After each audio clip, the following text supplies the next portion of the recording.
Hello and welcome to Transforming Tomorrow, the podcast from the Pentland Centre for Sustainability in Business at Lancaster University Management School. I'm Paul Turner. And I'm Professor Jane Bevington. It's time to talk prime. Not numbers, not the directive, but the principles of responsible management education. From shaping the next generation of leaders to changing day-to-day living for the better, there's a lot to take in. There's nothing fishy though about our former fishmonger and fisherman guest, Dr. Stephen Homer. So join us to find out more.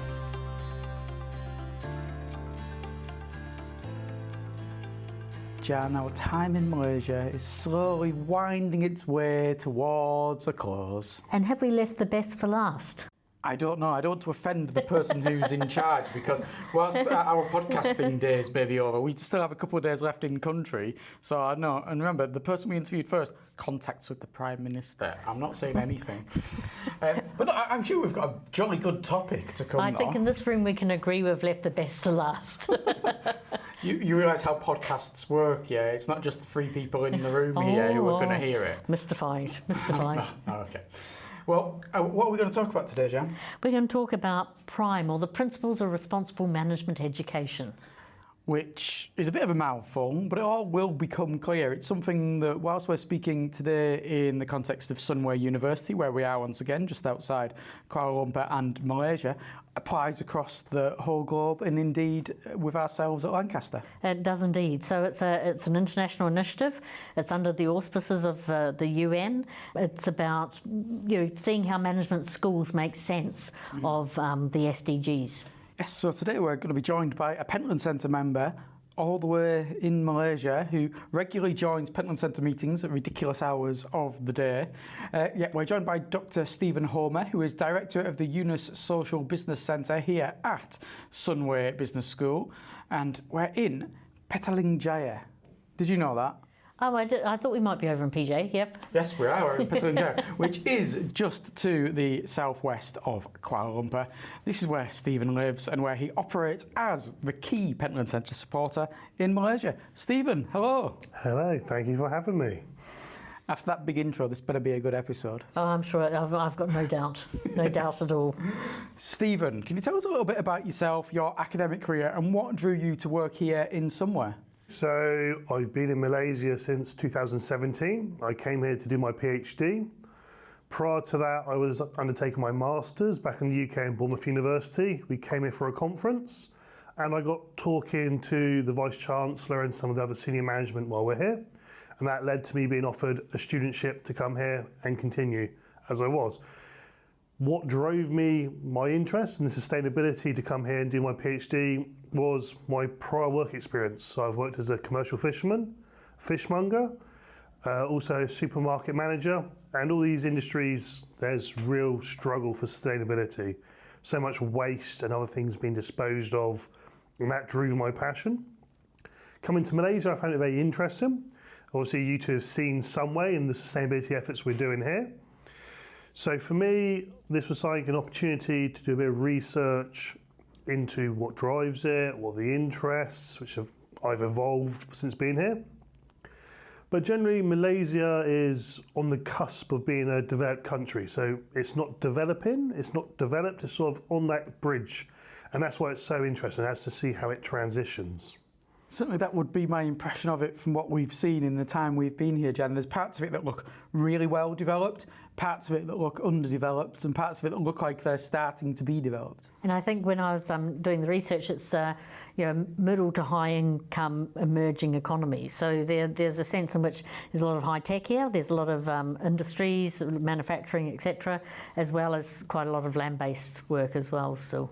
And as we've discussed with our guests previously on this mini-series, there's various levels of inequality. So there are people who are really, really well off and people who are not necessarily anywhere near as well off as they need to be, should be, in order to enjoy a good life. But it's a wonderful country and they've been very welcoming. Have indeed. They have. So, Stephen, can you tell us a little bit about the aspects of sustainability in business that you've been investigating, and have any of them involved being a fishmonger? So no, there's nothing involving fishmongery, not or fisheries, although it's a topic I'd be interested in pursuing in Malaysia. However, language barriers are always going to be an issue because it's generally going to be the locals And there's only one word you need to learn in Malaysia if you want to resolve any issue here is makan. You offer anyone food here, it's a problem resolved, but it's not very good for research context. But the sustainability, so my PhD was on corporate group Sunway, and we did a multi-stakeholder review. We looked at the students, the consumers, and the management themselves. And then from that, it's developed towards the education now, because there is really a lack of understanding. We found that people can see it. There's posters, there's advertisements, all the companies promoting this, but there's not really that depth of understanding of the actual purpose behind it. So what we found was a lot of the students, they like the idea of it. I think they'd buy into it, but there's certain things that they just don't put two and two together. So some of my teaching is like, we did sustainable chocolate. So it may be fair trade, something like this. And then you realise, well, actually, many of them don't actually know what a cocoa bean is, how it's grown, all these things. So my research now has transitioned from just looking at it holistically at the company level, but actually, how can we educate the students so when they move forward, they actually take these values with them into the companies and develop themselves further there, and hopefully move Malaysia along with sustainability topics as well. You may remember you went down a rabbit hole. I want to go down a bit of a rabbit hole. Oh, you can rabbit on all you like. So I'm told. I just wonder, do they grow chocolate in this country or do they grow coffee? Because I know that coffee is particularly a big product of Vietnam, which is just to the north. So for Malaysia, I'm not sure they actually grow it here, but we actually looked into it as part of the topic, and they actually import a lot and they do a lot of processing here before they move it on to third country that actually produce the chocolate. Mm-hmm. So the most one that people have heard of for agriculture here is obviously palm oil. So palm oils are a really big one here. And you've probably seen driving back from the airport, row upon row upon row upon row of palm oil plantation. However, again, that's not something else we've looked into, because again, everything we do, we try to give the students a perspective. So we looked at the palm oil production in Malaysia and Indonesia, and I think we calculated to produce the equivalent amount of oil, you would need a space twice the size of the UK in sunflower oil, or sunflowers, to produce the same amount of sunflower oil. So actually, there's lots of negative connotations. It's actually very effective per hectare of space actually it's growing in. Well, that's really interesting, yeah. All you ever hear is negatives about palm oil, but to consider the alternative would take up even more space, and where would you grow it, and yeah. And I think sometimes those counterfactuals that, if not this, what and where, are really important, because it might be, not that I think markets are always efficient, but if you like, markets do end up shaping patterns of production that maybe actually make a lot of sense in other ways.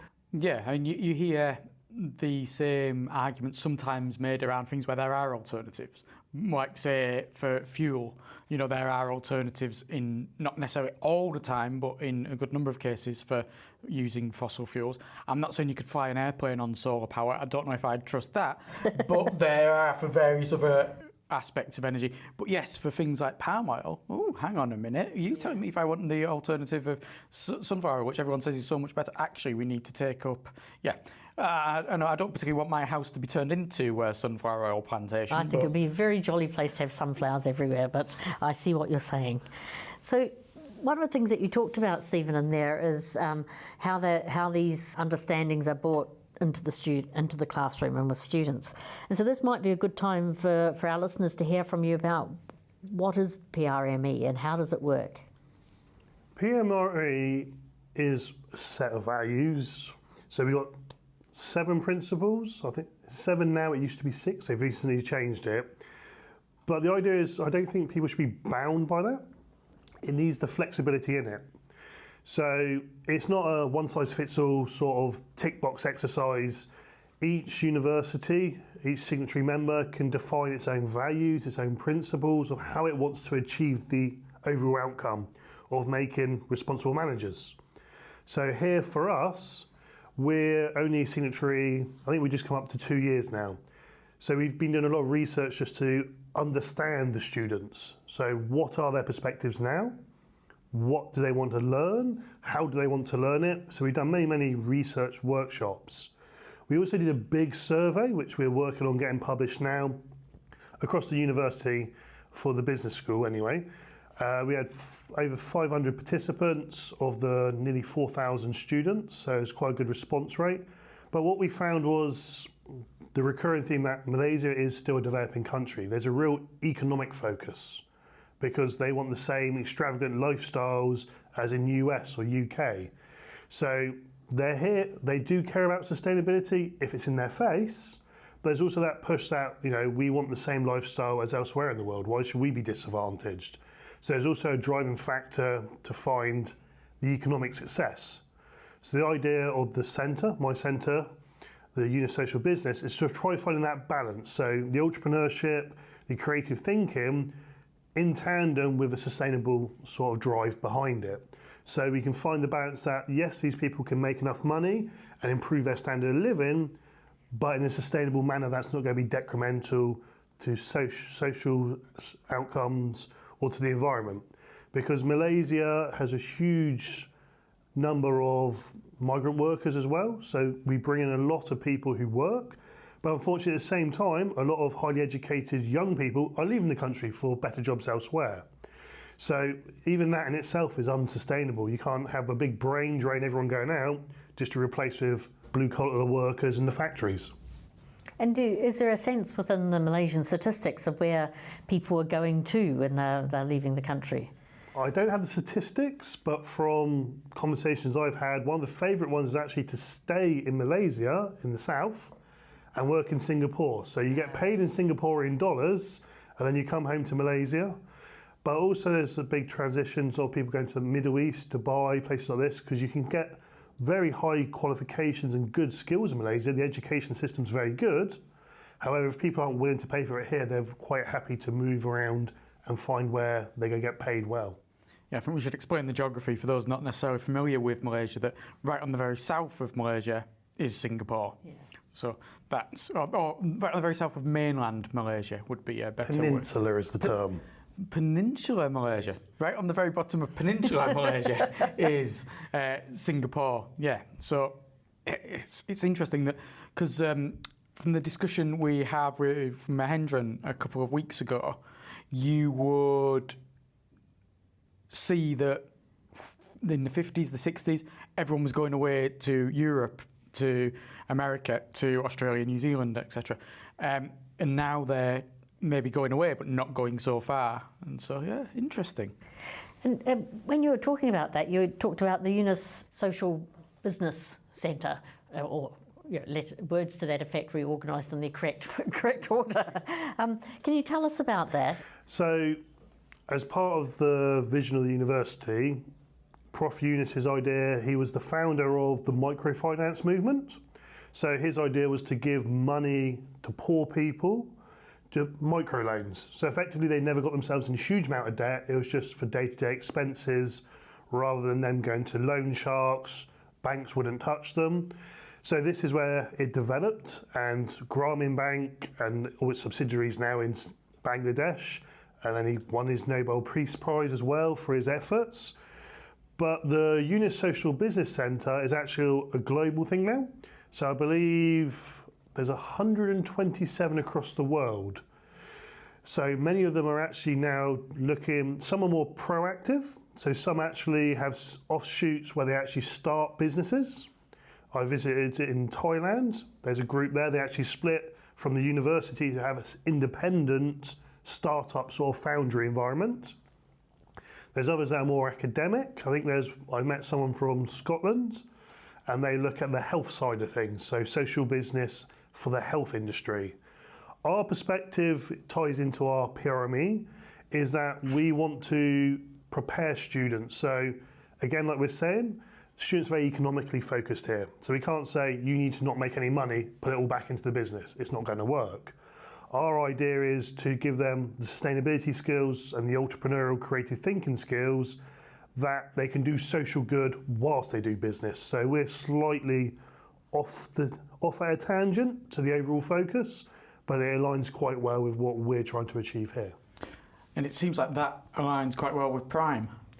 It all comes together quite well, yes. And so what are the key elements around what you've been doing when it comes to developing that kind of sustainable curriculum, developing responsible leaders here in Malaysia to fit in with that prime? So like we were saying earlier, we're not very old in it. It's 2 years, that's it. So we're still understanding our students, but the main thing is to go out to the students and understand them. So how do they want to learn? What do they want to learn? So we've done a lot of bottom-up research where we actually engage with the students to find out how we can actually make things work for them. Because attention span, as we all know, 2-hour lecture, you sit there, talk to students, after 5 minutes they've zoned out, they're on their phones, on their laptops. So we need to look more at how we can actually engage the students with, number one is topics they're interested in, because most of the textbooks you'll find are westernized, and many of the concepts or the companies, they have no recollection of.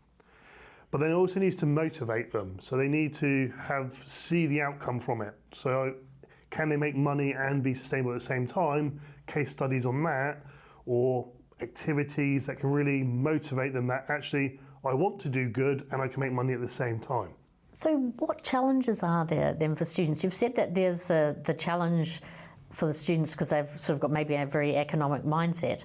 Are there other challenges that come from the country and some of the challenges that it faces? There's several points. So the first one is always the cultural, because we always think in the Western mindset, whereas obviously philosophy here is slightly different. So the Chinese version of CSR is the harmonious society. So we just try to look for balance, which is different to how we perceive things in the West. So again, it's try to set the mindset. So this is where the textbooks sometimes just need chucking away in the corner, and we need to develop it slightly more towards the way people think here. But also it's multicultural here. So you have ethnic Chinese, ethnic Malay, and ethnic Indians, as well as international students. So you've got a real mix in the classroom. So some people perceive things very differently, especially if they're very traditional family sets. Then there's also the trouble we have as a business school. So generally what happens is we try to mix the sustainability classes together. So business ethics and social responsibility, things like this. But we have 11 programs, from accountancy and finance to management. To find something that's interesting and relevant to all these students is very, very difficult.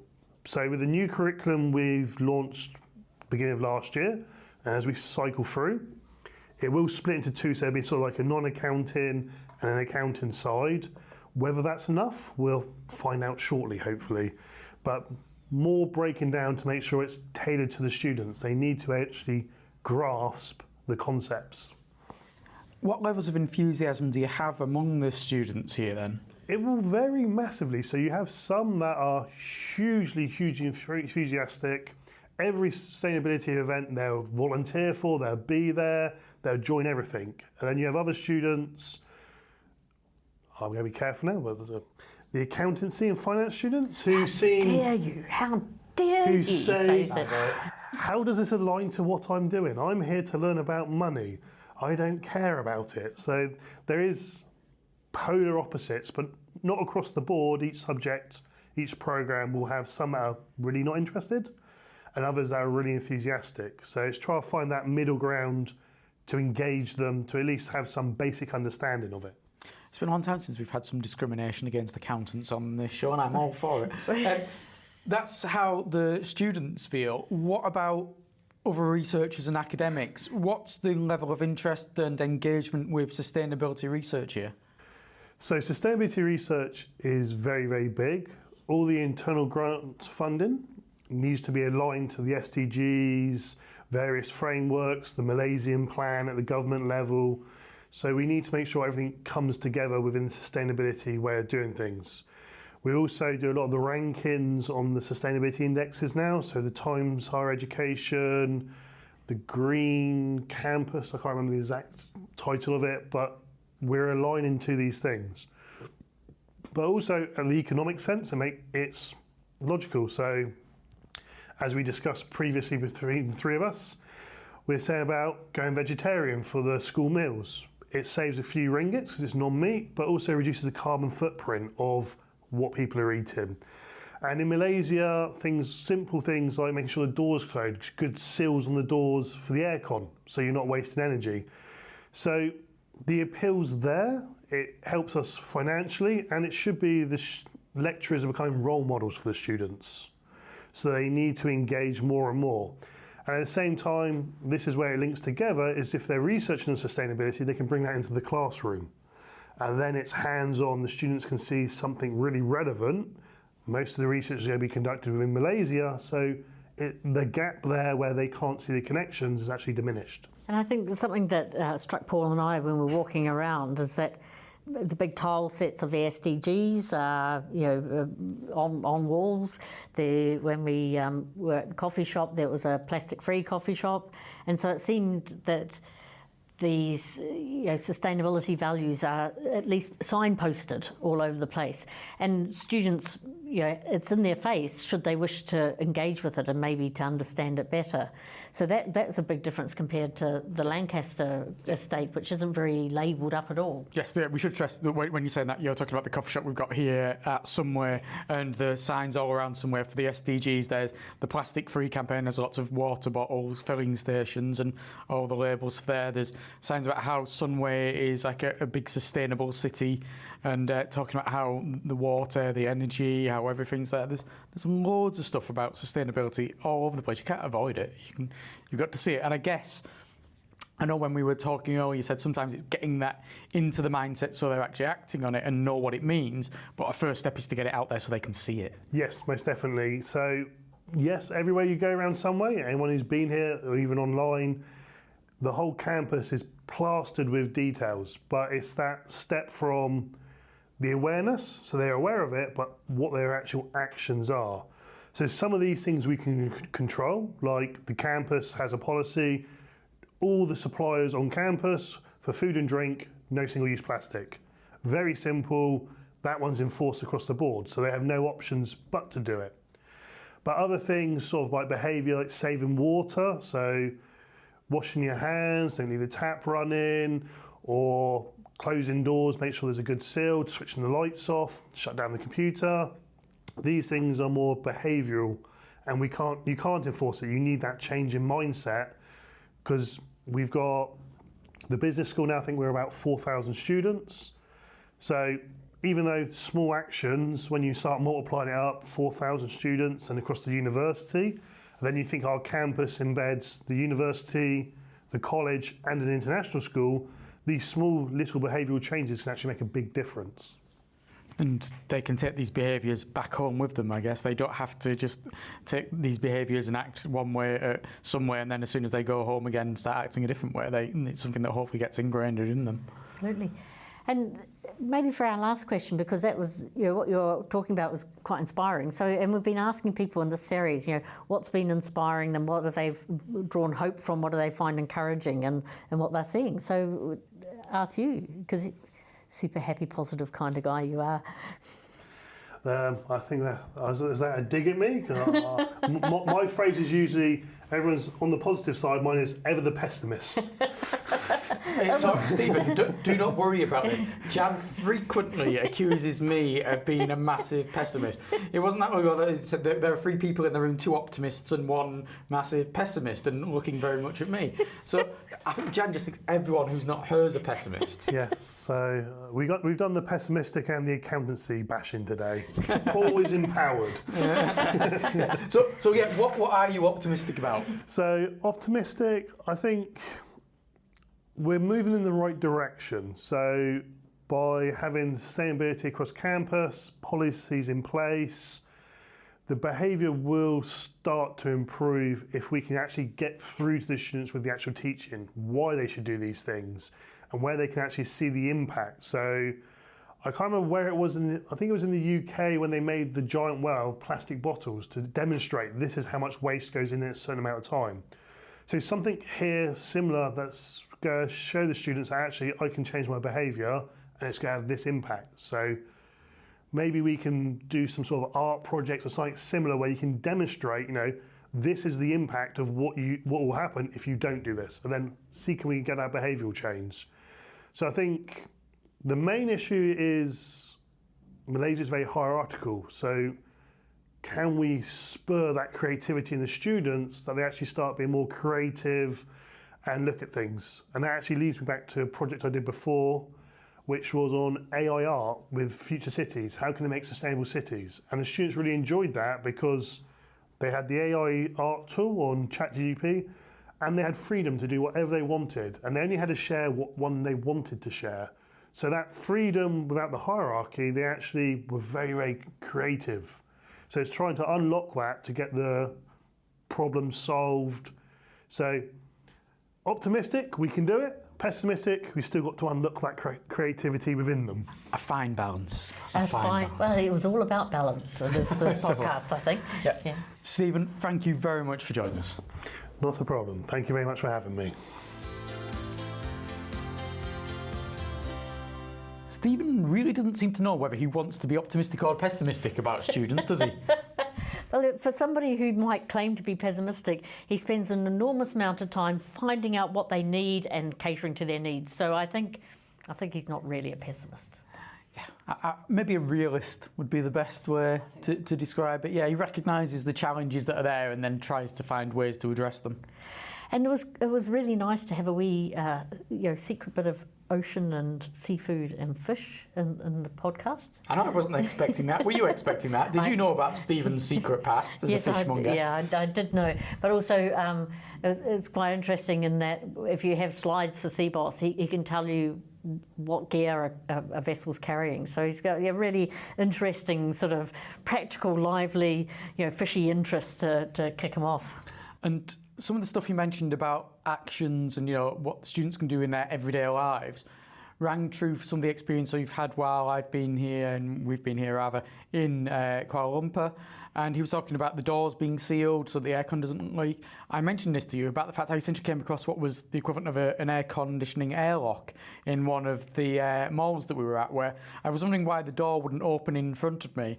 And it was because the door on the other side of this small little area was open, and they only opened one at a time so that the air conditioned air didn't get in. So you can see that what Stephen's talking about being in action here is obviously being applied practically in business within KL, and it's good to see that they've got ideas here for what you can do to make that little bit of difference. But as he says, you multiply that by however many students there are, by however many students there are next year, and it actually ends up, it can have a really major impact. The second thing you talked about, which really made me think about networks of particularly academic organisations that are doing great things, was really interesting. So like the Prime initiative itself, that has some hundreds of people signed up across the globe, and we've signed up at Lancaster. Sunway has signed up as well. So there's a sense in which there's a club of people getting together to understand things. But then also in the UNIS Social Business Centre, 127 centres across the world. I hadn't realised there were so many of them, and they're all doing what's suitable for the place where they are and sharing that learning between them as a set. So stronger together. Yes, yeah, and being able to sort of learn from each other and share expertise and share ideas. Yeah, it's really great to see, and across many different ways, because the idea of Prime, you submit your reports there outlining what you're doing to improve the education for people, to make people more responsible in the future. The reports are there for anyone to access, so any business school around the world, because it is primarily aimed at business schools, can access them and see what they want to do with it. And I don't know whether or not it's a general sort of melancholy air, but that's our last Sunway Malaysia podcast, which seems very sad. It is. We're going to leave Malaysia and fly back home. Who's next? Who knows? But there will be a good series of podcasts coming before the end of this series from back home in Lancaster. It will, it'll be make a change not to be recording in 34-degree heat whilst sweating buckets and everything. But yeah, it's been a very enjoyable trip, and we've learned quite a lot. We've spoken to some people who are from outside Malaysia but have come to live here. We've spoken to people who've grown up here in Malaysia, people who teach here, people who work here. There's been some great perspectives on sustainability in Malaysia that are applicable not just here but all across the globe. The other thing is, and dear listeners, Paul is probably sick of me. We go and I point and exclaim, "Look at that! As a good sustainability initiative." And so, again, like all things, like travel's great because you see different things and it broadens your mind, and you see good practices from elsewhere. Let's play devil's advocate. You also see stuff that you say, "I can't believe they still do that," but then, like you say, you see things. Oh, well, why aren't we doing that at home? So yeah, there's good things, there's bad things. It's always the case. But yeah, it is an interesting lesson wherever you go in the world to see how they treat things. It's not quite like when a couple of months ago on this podcast you were talking about going to a party and all you think about is how sustainable everything at the party is, and that's all you spend your time thinking about. But yes, you certainly do get a good aspect of sustainability from a different perspective. You do indeed. Well, and I look forward to more perspectives coming. Indeed. Until next time, I'm Paul Turner. And I'm Professor Jane Babington.